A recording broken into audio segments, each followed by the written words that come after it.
Hello everyone, this is Back Traveler Selim.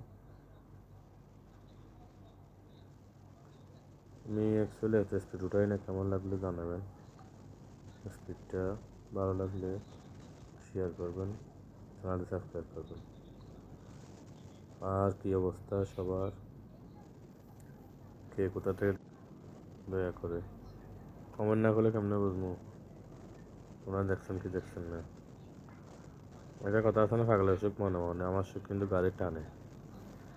তো আর speed তুলতে পারলাম না। এটা হচ্ছে একটা খুব সুন্দর একটা জায়গা, সমুদ্র দ্বীপের মাঝে, বহুত নিচে, সমুদ্রের গভীরে। জায়গাটা আপনার জন্য ওনারা খুঁজে বের করেন কোন জায়গা। তবে হ্যাঁ, আমার প্রিয় জায়গা, সবার প্রিয় জায়গা। সামনে পুলিশ পড়ছে, আমাকে সিগন্যাল দিছে, তাই আর স্পিড করতে পারলাম না। Sorry to say, light deep করা লাগছে, এখানে পুলিশের গাড়ি। সবাই দেখবেন আর একটু কমেন্ট করবেন। ধন্যবাদ সবাইকে, আবারও ধন্যবাদ।